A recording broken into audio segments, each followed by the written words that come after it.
Welcome back to So Many Comics, So Little Time. This is our podcast, and today we're going to be taking a look at kind of a random retro comic book review. As I occasionally this is Roger Lee, by the way, from So Many Comics.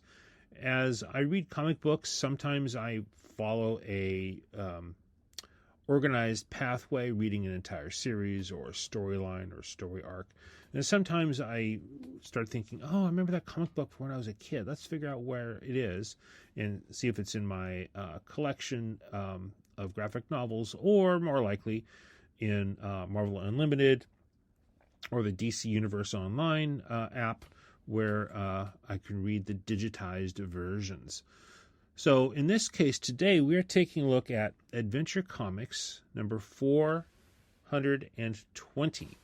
And that sounds like a long time ago, doesn't it? So Adventure Comics 420 is a comic book I read when I was a kid. And it came out in June of 1972. And no, I'm not going to say how old I was, but I was a kid. Excuse me. And 72 is about the year I started collecting superhero comics. So this would be, and this isn't my personal collection, and it's one of the first ones I would have purchased. So Adventure Comics, around number 380 or so, through number 424, featured Supergirl. And Adventure Comics was a anthology book. Like Action Comics and Detective Comics started off as most DC Comics started off as, actually, that weren't named for a particular superhero. And over the years, different heroes would be the featured character. And how they usually did it is there'd be one longer story at the beginning of the comic book featuring that featured character, in this case Supergirl. And then there would be backup stories. Some would be original. Some would be reprints of previous comics. And at the time, when I first read this, there was a story featuring Animal Man, who's kind of a relatively minor DC character, but very interesting. And I remember when I was a kid, I was fascinated by this character and his powers to mimic animal powers, animal abilities. And I did not know at the time that was a reprint from his fourth adventure from 1965. And so that would have been from the Strange Adventures, a different book, number 195. 1966. I'm looking this up on dccomicsnews.com. And the name of that story was Animal Man, Hero, or Freak. So I was thinking, for some reason my brain snagged on Animal Man. And it's like, oh, remember that comic book that I read where it had a story? And I remembered it was a backup story. And so I did some searching and realized, oh, it's Adventure Comics number 420, featuring Supergirl on the cover. And so using my DC app on my tablet, I looked it up and read it, and so now I'm going to review here real briefly. So the first story in this is the cover shows Supergirl throwing some kind of a weapon. She looks quite angry, and we see some people in three men off to the side saying, "Supergirl is a mad killer. Our mind warp worked." So she's under mind control, apparently. And it looks like she's basically making some destructive work on a battlefield. So this was Adventure Comics starring Supergirl, is what it says on the front. Number 420, June. And it says it's a 52 big pages, don't take less.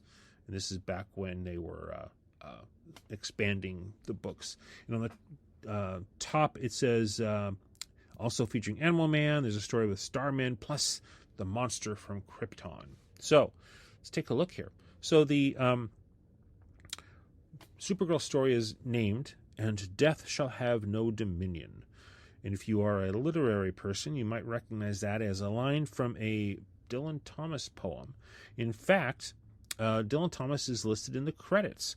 So, it says, story by Raymond Maris and Len Wein. Pencils by Tony DiZuniga, inks by Bob Oxner, and then a little asterisk next to the title with apologies and thanks to Dylan Thomas, who was probably not alive to read that. So we see Supergirl flying through space, which is, the super family does that. And she is being chased by this kind of pinkish orb. And so she thinks, oh, this isn't good. So she flies through a dead star. The orb follows her. It explodes. And then she uses her supervision to track where it came from. And then we see 3 dastardly, villainous-looking dudes. They're villains because they're wearing masks. And turns out they are trying to draw her in to their planet. And so, and the little sidebar here says, once these 3 strange men were individuals, but no longer, for a mystic spell of tremendous power has merged our minds as one, forced them into the single evil entity called the Mind Warp. So, and of course, they have technology where they can watch her every move. And so she lands on this planet, and she meets a fellow with kind of a pale yellowish skin.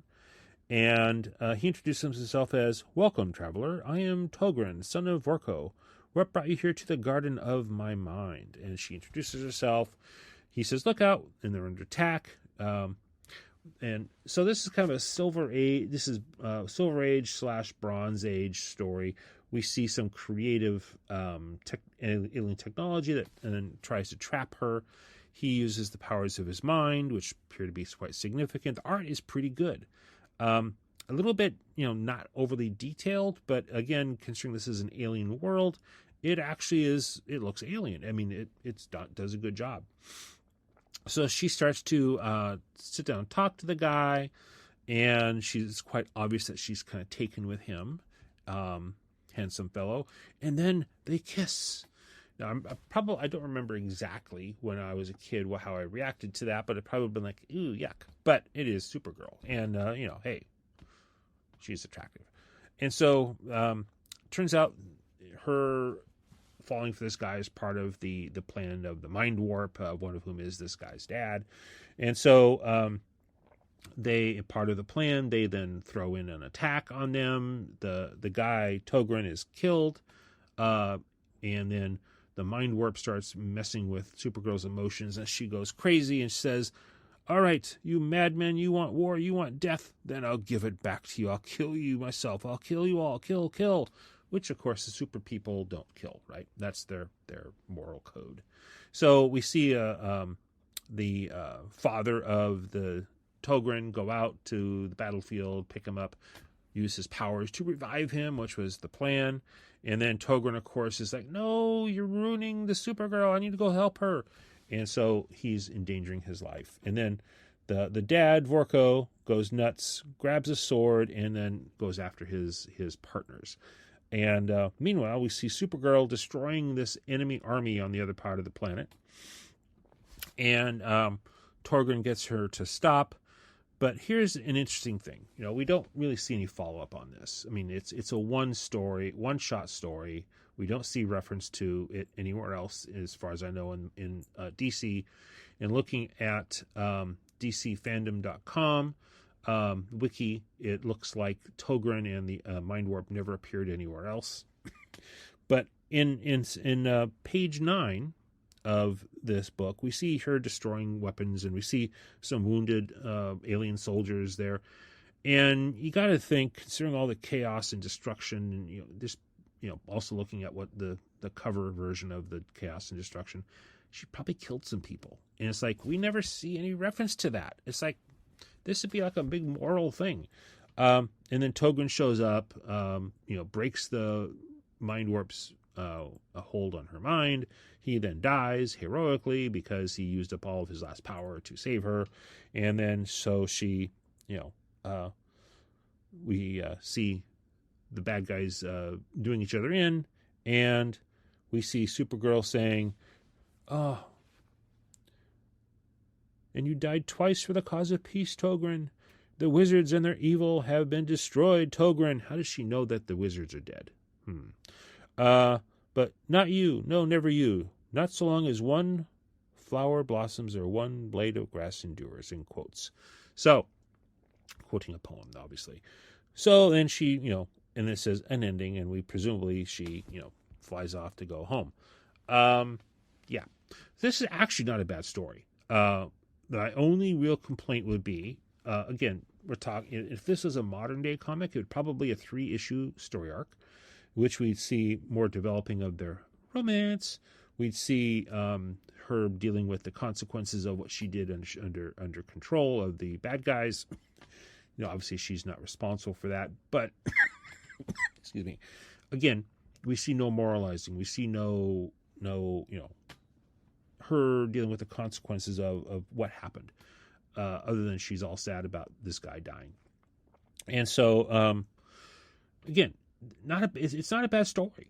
The modern me wishes it had been expanded into like a 3-issue arc. I think it would have been quite good. But that's the Supergirl story, and it's not bad. It's kind of a standalone story. She's flying through space. She has an adventure, meets a guy. He dies. She goes home. So then the next story in this comic, and again, when I was a kid, I didn't realize this was a reprint from 1966. It's Animal Man, and it's my first instance of this with him. And again, I won't spend a ton of time on this, but it's kind of a cool story. And Animal Man, Hero or Freak is the name of the story. And it basically shows him dealing with some bad guys, and his power is has to be within close proximity to various animals to then borrow or mimic their abilities. And again, the creativity of the writers in coming up with this stuff is just, it's good. And I remember this story from when I was a kid, and I went looking for it. So it's like, it always stuck with me. And Animal Man's not a character I really have revisited, but this story just stuck with me. It was fun. These are fun stories. And then the third story in this book, because it's an anthology book, Adventure Comics number 420, volume 1, of course, is a science fiction story called The Starman. And once I'm flipping through, it's like, oh, I remember this. And again, I'm a big science fiction fan, and again, it's just kind of an interesting little story with a moral, right? Don't steal stuff. You might become a stone man of this alien planet. And then the final story, it's listed as a reprint from Action Comics number 303, August 1963. And again, it's one of those crazy red kryptonite issues where Superman is turned into this creature from Krypton that is so scary that even Superman and Supergirl have issues with it. And so he's turned into this creature, but he has his own mind. He's trying to communicate with everyone, say, hey, look, it's really me, Superman. And everything he does is misinterpreted as, oh my gosh, this monster from Krypton is trying to destroy us. And Supergirl shows up at the end, saves the day. So it's a Superman story with a cameo, I guess you'd say, from Supergirl. We also see the emergency squad from the Bottle City of Kandor. Again, this is total, perfect Silver Age stuff, and it's cool. We have Supergirl. We have Red Kryptonite. We have the Bottle City of Kandor, the emergency squad.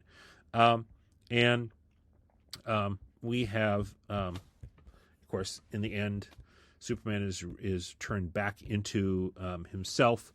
And this one does not show... Looking at doesn't show credits of the art, but it looks like Mike Sikolusky is the artist, and of course I'm totally butchering his name. But here's the funny thing: this is perfectly Silver Age, right? So Superman is this alien creature, kind of cool looking creature with a imagine like a flying fur-covered giant snake with an alligator mouth and a unicorn horn or a rhino horn, and it can fly. He's turned, eventually the red kryptonite wears off after he convinces everybody, yeah, it's really me, Superman. And, of course, his uniform is like long gone, right? Because he can't be wearing this. And when he turns back into Superman, he hops down from this platform he's on, and he's fully clothed. It's like, where'd his outfit come from? Did like Supergirl, in the meantime, we're waiting, go grab a spare and put it up there for him? I mean, were there TV cameras there? I mean, come on, was we talking about Naked Superman or what? Anyway, this is a fun comic book. If you have access to the online DC Comics DC Universe app, I couldn't remember the name of it off the top of my head. It's a fun read. The Supergirl story is good. Animal Man reprint is good. The Superman Red Kryptonite story is entertaining, and the Starman extra little sci-fi, no superheroes but sci-fi story is also interesting. So this has been one of our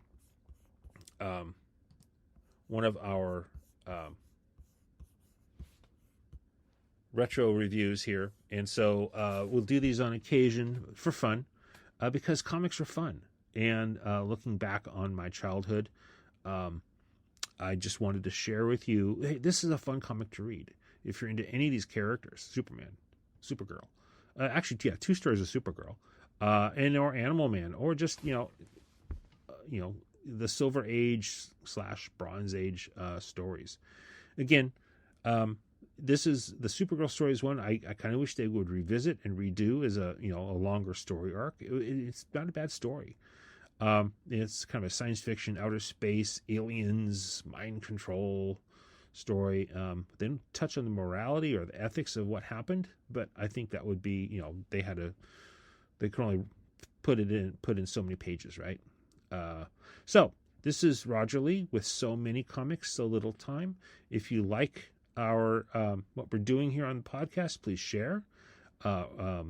We also have a Twitter at so_many_comics, and we post stuff there all the time. So until next time, comics fans, we shall meet again. All right, take care, and happy holidays.